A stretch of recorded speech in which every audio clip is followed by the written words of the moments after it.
আসসালামু আলাইকুম, welcome to our channel.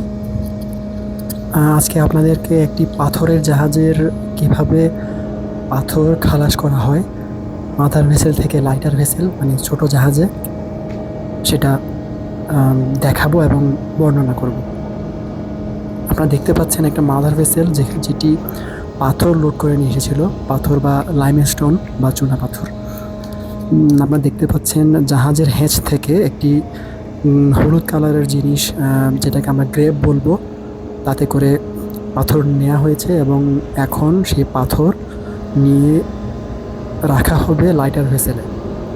এটাকে লোডিং বলে। দেখুন, গ্রেপটি যে কার্গোটি লোড করেছে তা এখন ছেড়ে দিবে লাইটার ভেসেলের মধ্যে।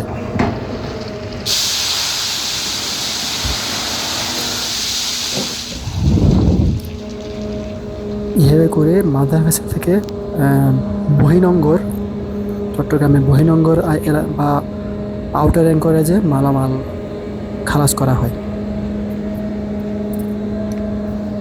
মাদার ভেসেলটি প্রায় 50,000 টন ক্লিংকার এবং পাথর নিয়ে এসেছে চট্টগ্রাম বন্দরে। আর লাইটার ভেসেলটির ক্যাপাসিটি প্রায় 2,000 থেকে 2,500 মেট্রিক টনের মতো।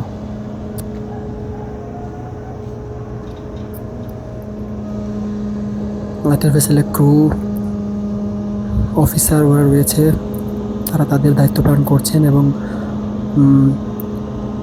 যারা কার্গোর মালিক তাদের পক্ষে তাদের প্রতিনিধি এবং যারা কাজ করবে স্টিভেটর বলা হয়, স্টিভেটরদের নিয়োগকৃত কর্মচারী এবং লেবার রয়েছে, যাতে সুষ্ঠুভাবে কার্গো খালাস সম্পন্ন হয়। লোড করা শেষ হলে লাইটার ভেসেলটি চলে যাবে তার গন্তব্যস্থানে।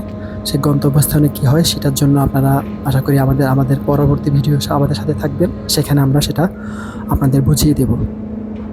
আজকে এই পর্যন্তই। আসসালামু আলাইকুম। ভালো লাগলে আমাদের চ্যানেলটি সাবস্ক্রাইব ও ফলো করুন।